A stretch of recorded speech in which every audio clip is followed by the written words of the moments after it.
एक बार फिर देश और प्रदेश में कोरोना का कहर बढ़ रहा है। महीना वही है, स्थितियां भी उसी तरह से चुनौतीपूर्ण हैं।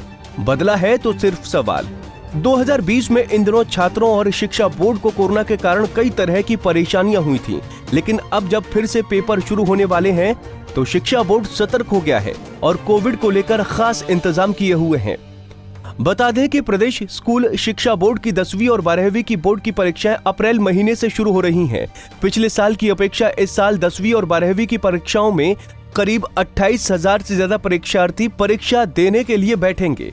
बोर्ड से मिली जानकारी के मुताबिक पिछले साल 10वीं में 1,04,323 विद्यार्थियों ने परीक्षा दी थी। वहीं 12वीं में 86,633 विद्यार्थी परीक्षा में अपीयर हुए थे। वहीं इस साल 10वीं में 1,16,949 और 12वीं में 1,09,74 विद्यार्थी परीक्षा के लिए अपीयर होंगे। इसके अलावा एसओएस के छात्रों की संख्या में पिछले साल 10वीं एसओएस में 10,599 परीक्षार्थियों ने परीक्षा दी थी। इस साल 10वीं में 14,838 अपीयर हो रहे हैं। वहीं बीते साल 12वीं में एसओएस में 15,885 परीक्षार्थी अपीयर हुए थे। इस बार 13,091 परीक्षार्थी परीक्षा में बैठेंगे। पिछले साल 8वीं एसओएस में 402 विद्यार्थियों ने परीक्षा दी, तो इस साल 701 परीक्षार्थी परीक्षा के लिए अपीयर होंगे। स्कूल शिक्षा बोर्ड के अध्यक्ष डॉक्टर सुरेश कुमार सोनी ने कहा कि कोविड-19 के कारण परिस्थितियां बदली हैं और परीक्षा के शेड्यूल को भी आगे बढ़ाया गया है। बावजूद इसके बोर्ड द्वारा 18 जून 2021 तक 10वीं व जमा 2 के परीक्षा परिणाम घोषित कर दिए जाएंगे। बोर्ड की परीक्षाएं ऑफलाइन तौर पर 13 अप्रैल से प्रारंभ हो रही हैं इस वर्ष। आप सभी जानते हैं कि पहले जो बोर्ड की परीक्षाएं 10वीं और 12वीं की होती थी वो मार्च के पहले हफ्ते में प्रारंभ हो जाती थी और मई में हम रिज़ल्ट निकालकर पूरी तरह से बच्चों को रिज़ल्ट दे देते थे। वो अगले का क्या काम कार्य आगे बच्चे को करना था वो फ्री हो जाता था। आप सभी जानते हैं कोविड के चलते इस वक्त थोड़ी व्यवस्थाएं जो थी दिक्कत रही है, तो बच्चों की पढ़ाई ऑनलाइन हुई थी, लेकिन रेगुलरली बच्चों की क्लासरूम में पढ़ाई हो तो उसके लिए अब सारे विद्यालय और विद्यार्थी स्कूलों में आ रहे हैं। तो बच्चों को थोड़ा टाइम मिल जाए तैयारी करने के लिए, इसलिए बोर्ड की परीक्षाएं हमने 13 अप्रैल से प्रारंभ करी हैं और 10 मई को ये समाप्त हो जाएंगी।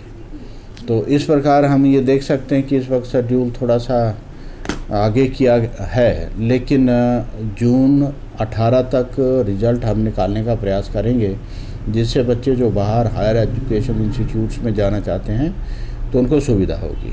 तो इस प्रकार इस वर्ष जो बच्चे अपीयर हो रहे हैं 10वीं और 12वीं के बोर्ड के एग्ज़ाम में, तो पिछले वर्ष की तुलना में 28,000 बच्चे ज़्यादा हैं, उनका एनरोलमेंट ज़्यादा हुआ है इस वक्त हिमाचल प्रदेश में। 10वीं में 1,04,323 विद्यार्थी पिछले वर्ष अपीयर हुए थे। 12वीं में 86,633 विद्यार्थी अपीयर हुए थे। इस वर्ष 1,16,949 विद्यार्थी मैट्रिक में अपीयर होंगे और 1,09,74 विद्यार्थी जो अभी तक हमारे पास डाटा है ऐसे +2 में अपीयर होंगे।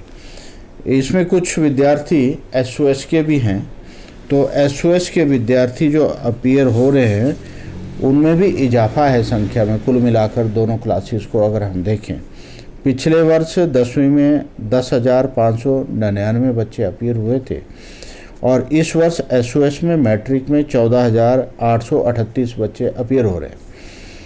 12वीं में 15,085 बच्चे थे पिछले वर्ष और अब 13,891, यहाँ आंकड़ा थोड़ा गिरा है, लेकिन कुल मिलाकर दोनों क्लासेस को देखें तो एसओएस में विद्यार्थियों की एनरोलमेंट जो है, पंजीकरण जो है वो बढ़ा है। 8वीं में 402 विद्यार्थी थे और वर्तमान में 701 विद्यार्थी इस वर्ष हो गए हैं। जहाँ तक एग्ज़ाम सेंटर की बात है, आप बचना भी है और बचाना भी है, क्योंकि कोरोना एक बार फिर हावी हो रहा है। हालांकि बोर्ड ने पेपरों के लिए इंतजाम तो पुख्ता किए हैं, लेकिन फिर भी एक चुनौती रहेगी कोरोना से बचने की और परीक्षाएं पास करने की। पंजाब केसरी टीवी के लिए धर्मशाला से निर्भजीत निप्पी की रिपोर्ट।